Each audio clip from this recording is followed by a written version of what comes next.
All right, I have started the recording. This is your Wednesday wellness check-in, and today uh, I hope that you find yourself doing well. And I'm not sure what the weather's like out where you are, but here in Southern California, it's a pretty sunny day. It's supposed to be upper 70s, low 80s today, and everybody is, of course, self-quarantined, and now our local county has uh, raise the bar, and that they want all of us to be wearing masks as we go about. So it's just added another level of stress. And so today, what I thought I would do is I would talk through some strategies about stress and some things that you could do to uh, help better manage your stress, depending on how things are going. Certainly, there's no doubt that when it comes to stressful situations, this coronavirus has given us all an opportunity to be under a significant amount of stress. We have students who are out of school and in some ways out of sorts because of that.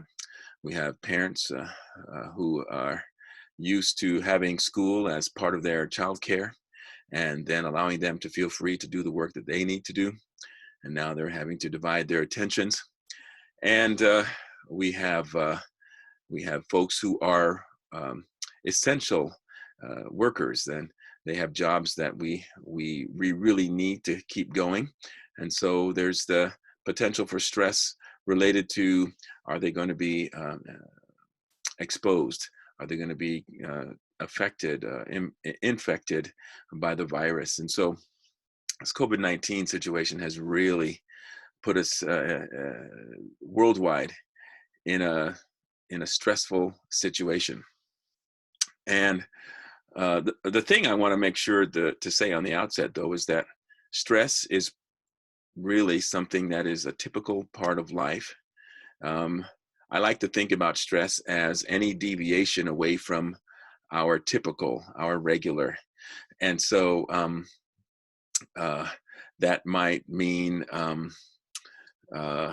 you buy a new home, and because it's a new home, then there's some stress.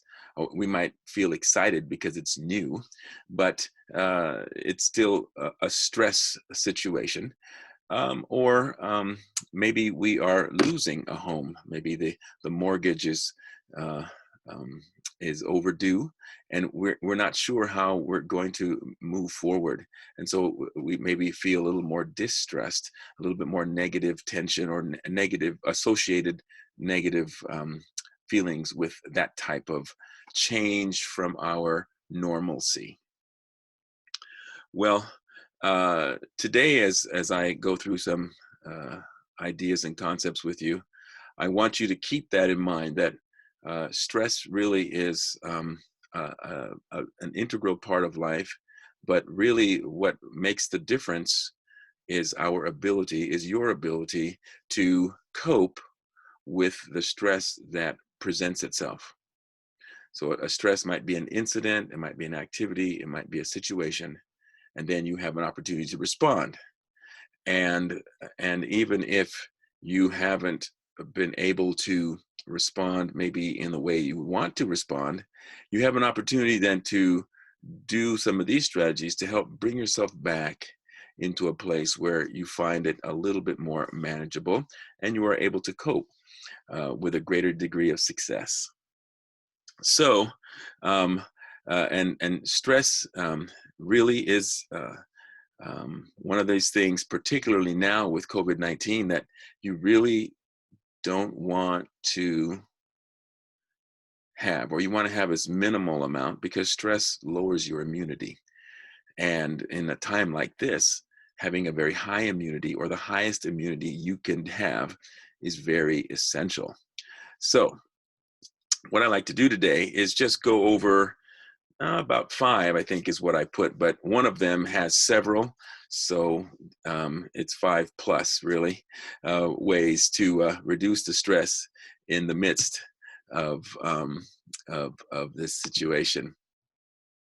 All right. So the first strategy that I want to talk through with you today is the strategy of breathing away your stress.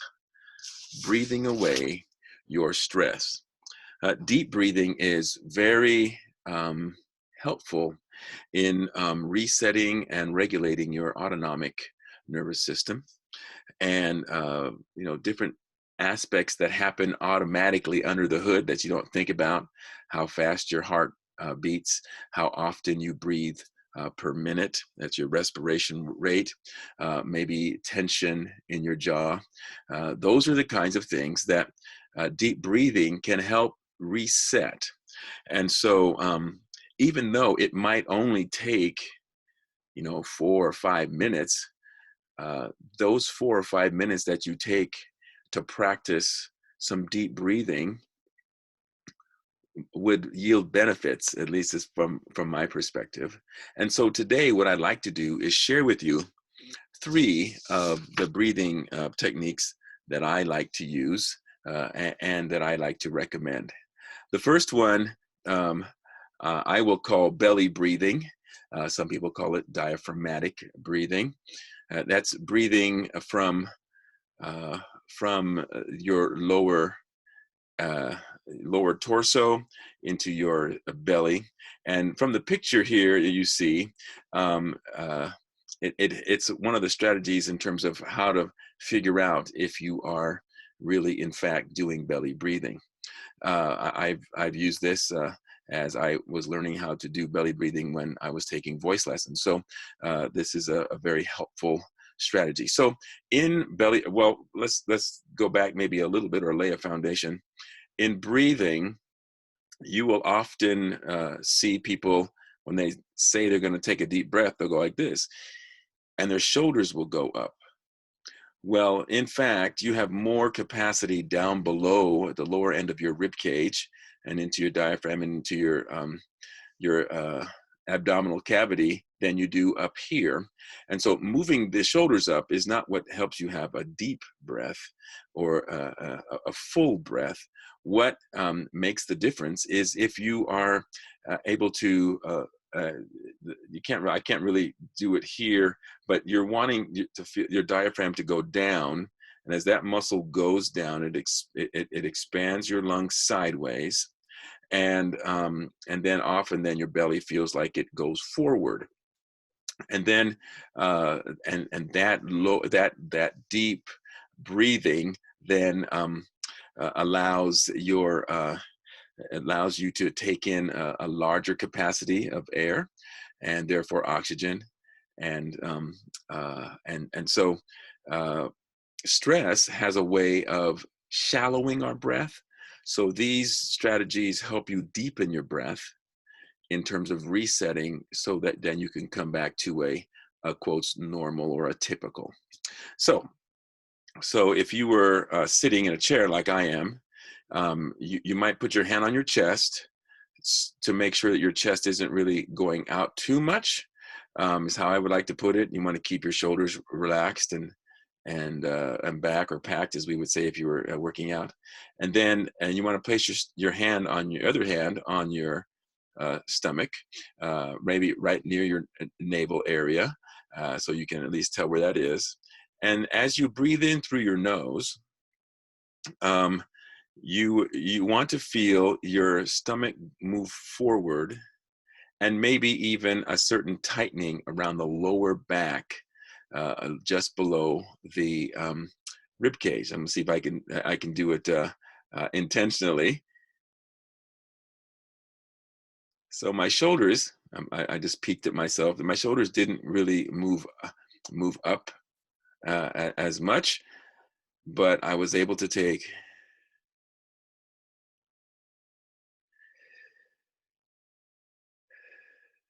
a full and deep breath, feeling that the lower cavities of the lungs filling. Another way you might check to see that you're doing diaphragmatic breathing, and I need to get an illustration for this, is if you were to bend over at the waist, and you were to put your hands just below your ribs, and to breathe and feel your hands moving away from your navel, away from your spine. And sometimes by being bent over, that natural tightness there forces you to feel what muscles really you want to be activating during a deep breath. So the first strategy I want to encourage you to try as you think about managing your stress or coping with your stress in a healthier way is belly breathing or diaphragmatic breathing. The next one sort of builds on that. And so that's why I have them in this order. If the only one you ever try is that deep belly breathing or diaphragmatic breathing, then you're going to be in a great position to start to lower your breathing rate, your respiration rate. You're going to start to lower your anxiety and your blood pressure, and several things then will start to slow down. And but so you have to really start to get that diaphragmatic breathing to help you move forward. Now, this next one is called box breathing. And no, we're not going to put you in a box so that you can breathe and practice breathing. But the idea here is to do this kind of a calming technique where you're not just focused on the inhaling or the exhaling, you're actually focused on both. And in your mind, you are drawing a box by inhaling and exhaling at the same rate. So let's say you were going to inhale for a count of 3. You would, through your nose, inhale through from a count of 3, exhale for a count of 3, inhale for a count of 3, and exhale for a count of 3. Doing that rhythmic cycle allows you to think about drawing a box, because a square, most boxes are square. No, I shouldn't say that. Many boxes are square. And so that idea of drawing that in your mind is very helpful. And really, as a bonus, I would say here within the context of box breathing, you could also think about saying, a word that helps you relax. You might say peace um, on the way in, and maybe say release on the way out, so that you have some maybe audible um, ideas kind of help reframe and position your mindset to help you relax in a little bit more meaningful way. So the first one you were reminded of or heard today was belly breathing or diaphragmatic breathing. The second one we just went over, and that's the box breathing. And the third one I want to talk about today is pursed lip breathing. Now, this technique is my go-to technique, and it dates back to 1910, so early 1900s. And there were certain patients who had lung disease who would do this on their own. And then it started to gain traction, and clinicians started to include it. The idea in pursed lip breathing is that you're taking a deep breath through your nose, but in this case, you're going to breathe out through your mouth, and you're going to pucker as if you are going to whistle or blow out a candle gently. And this, by closing down your lips to a certain degree, you are able to create some back pressure, which again will slow your rate down and uh, uh, give you an opportunity to feel a greater sense of calm. So it would maybe go like this. I'll go in and out, just to breathe in and out, just so you kind of see what it might look like.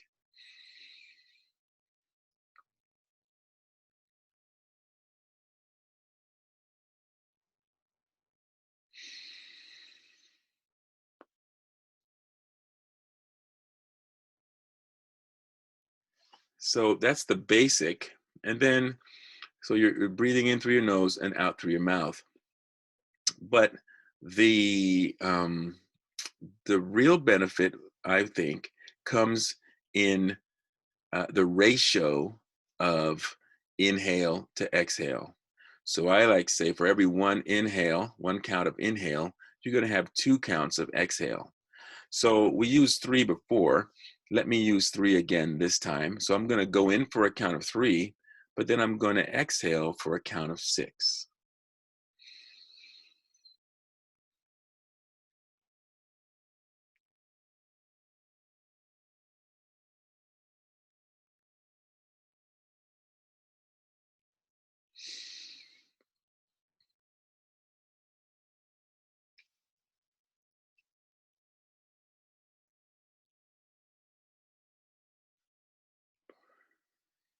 That creates that back pressure.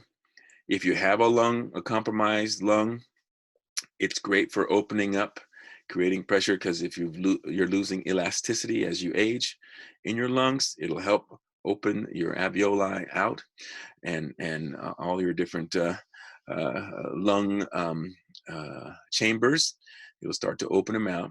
And by doing pursed lip breathing, you actually can improve your tolerance for exercise in addition to reducing your stress and so forth, because then you're gaining greater breathing capacity and regulation of your breathing.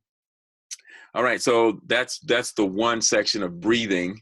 The next won't be as long as and intense, but because I think breathing is really, really what I would recommend is really your go-to if you're in a situational need to help reduce your stress.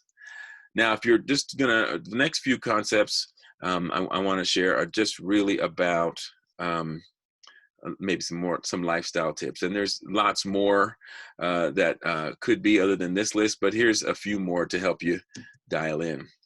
So in this particular time where we are asked to be at home, this one may seem like maybe I should, maybe I shouldn't, but the idea here is to get out of your typical environment, whether it's an office or a bedroom or a kitchen, wherever you're working right now, or if you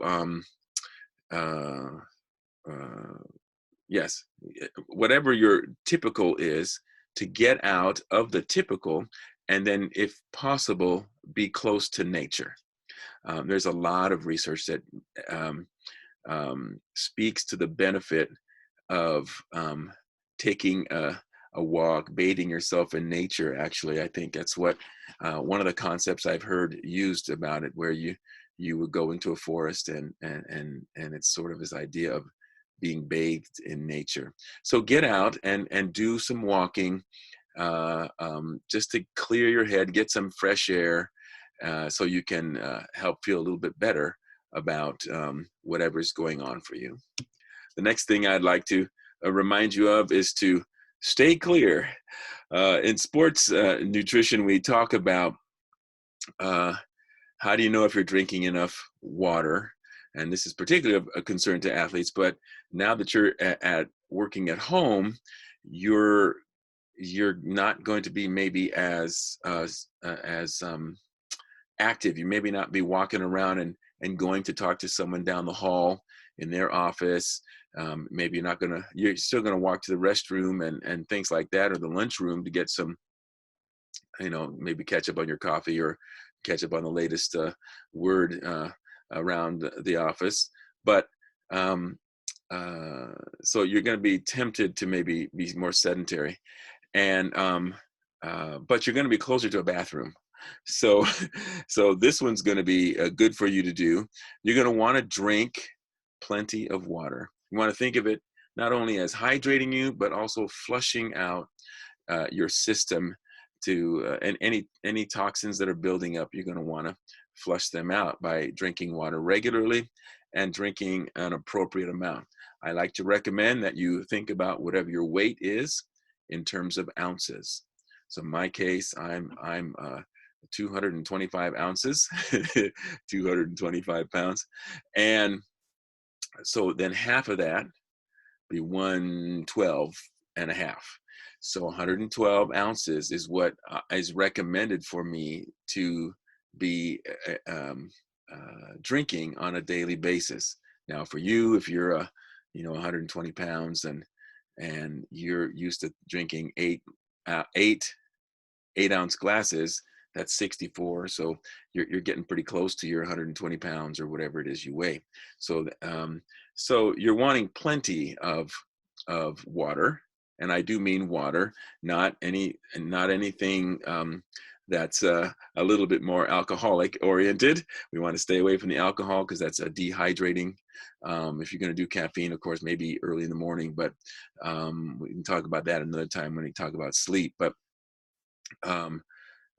stay away from the alcohol. Drink water, and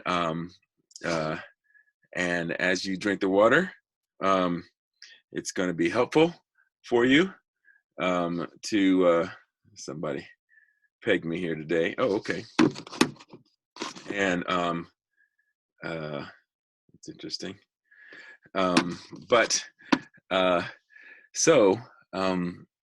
Drink plenty of water, and by staying in the clear, another way to look at it is, what does your urine look like when you go to the bathroom?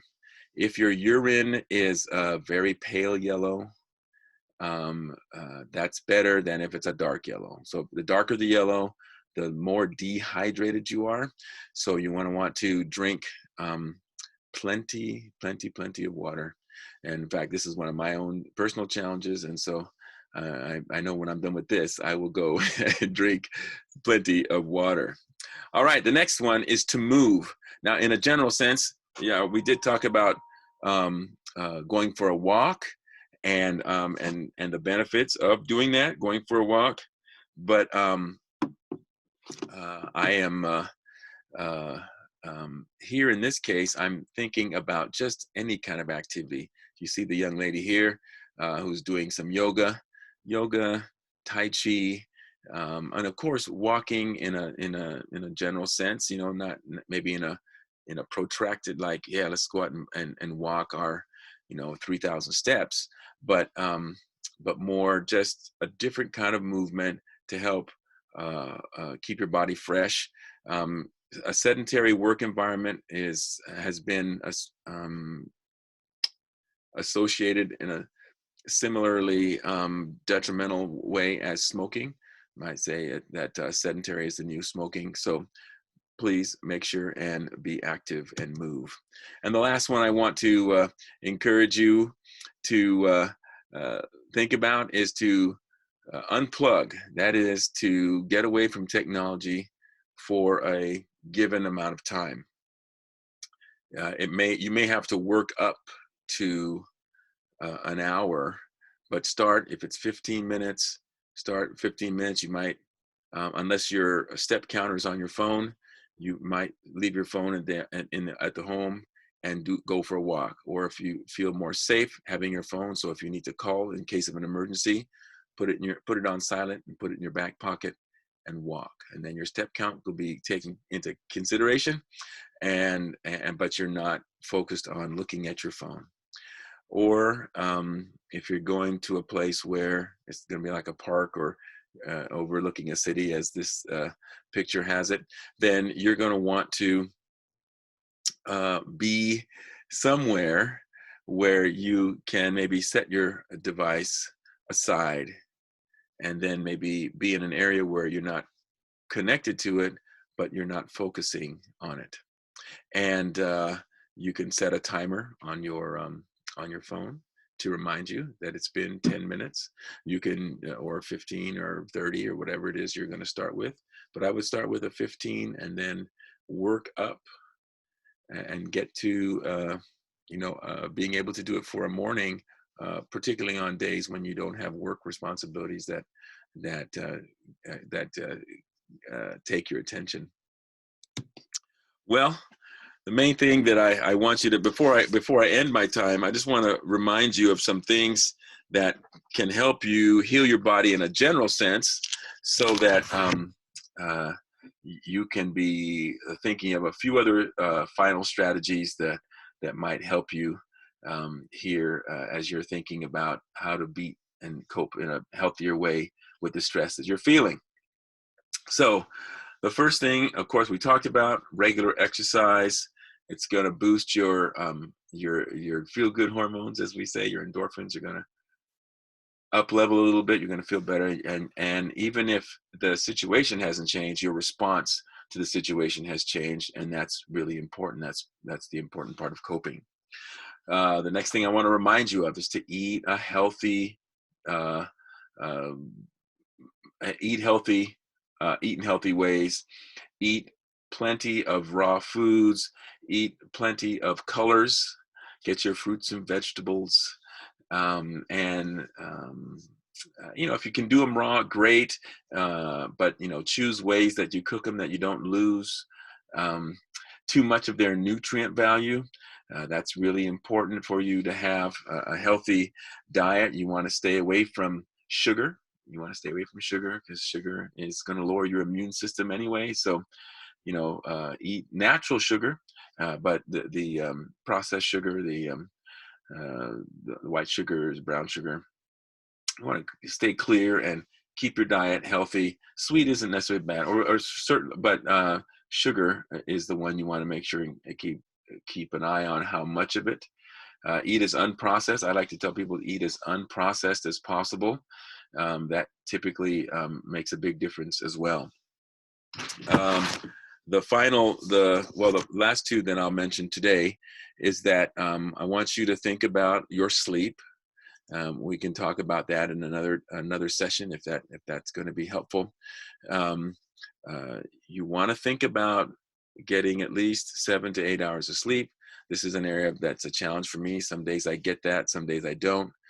And I want you to think about the sleep that you get as being very important before midnight.